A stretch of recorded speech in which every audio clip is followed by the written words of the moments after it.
Hi everyone, it is day 22 of 31 and 31, and today is The Heretics. Now, I didn't know what to think about this movie. This is actually something I found on Tubi, and I was very surprised that there was a cult movie up there. So why not just sit and watch it and figure out what's going on after it's done? It's that weird case of it being slow but not being slow.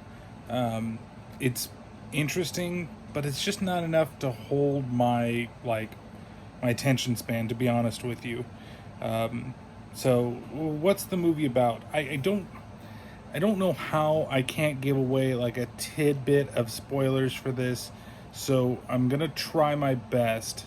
But there, it might be a small spoiler in it because I have to explain a little bit of what's going on. So the main story of the movie is, and the way that it starts, is that a girl named Gloria, that's her name, yes. The problem I have with this movie is the problem I have with a lot of movies that are on a lot of these streaming services, where you can barely hear anybody fucking talk, and the music is hell loud, and it just seems to be a common fucking thread lately.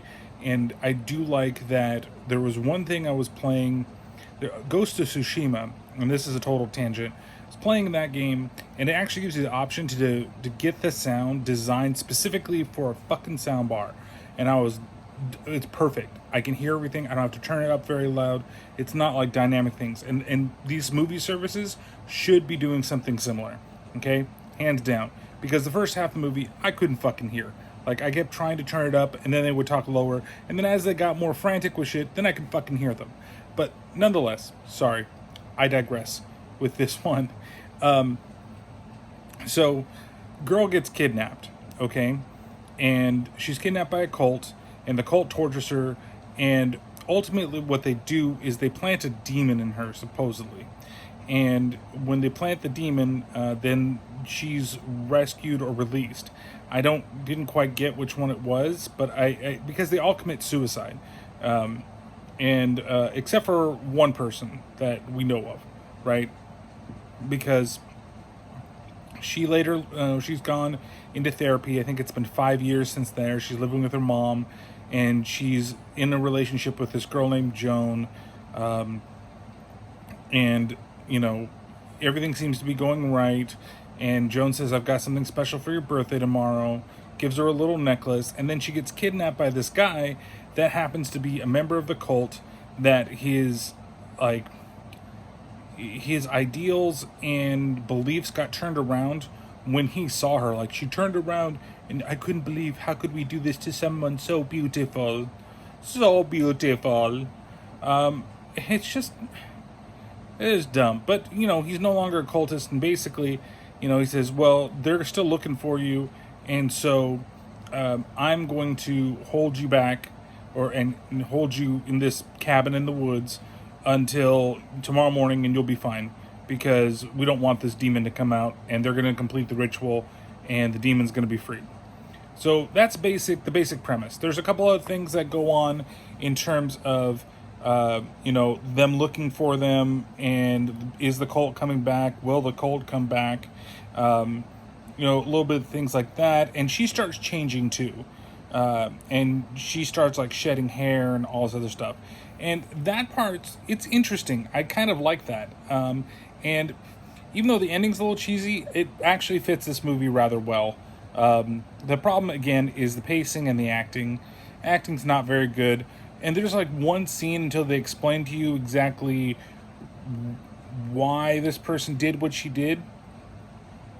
I just couldn't, I was like, why did that happen? That makes no sense. Like, nothing led to that point. Why would you do this point? Why would she have done the other thing before? And then once you find out things, you're like, oh, okay, this makes sense. But I still just, It's like when it starts getting interesting, it's the last like 15 minutes of the movie when it gets really interesting, and it was trying to hold my attention, and then the movie was over. And I was like, well, movie's over, so I guess I really can't do anything more for this movie. And I just feel like there were some missed opportunities. Again, just kind of like with Jackals, good first impression in terms of the movie and the way that it kind of starts, and then it just kind of goes downhill. But unlike Jackals, it doesn't necessarily maintain its being boring. There just isn't a whole lot that really goes on in the film. I mean, it would be cool if there were other crazy things happening. I guess there's one kind of crazy thing that happens in there, and maybe two, but still, it's also kind of expected.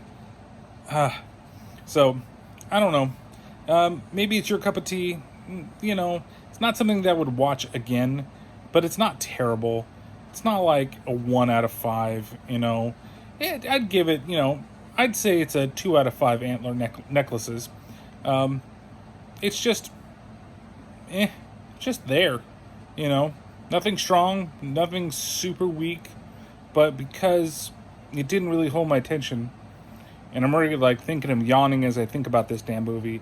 Yeah, it gets that score.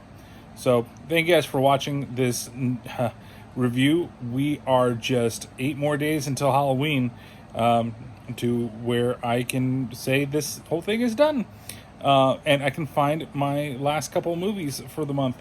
So if you guys have been enjoying this, don't forget to like and subscribe to the channel.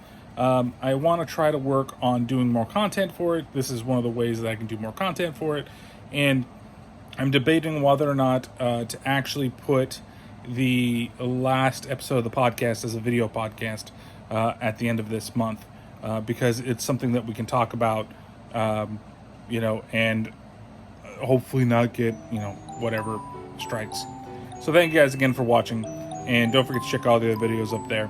And we'll see you next time on another Louise 3131 Camp Cult Reviews. Take care.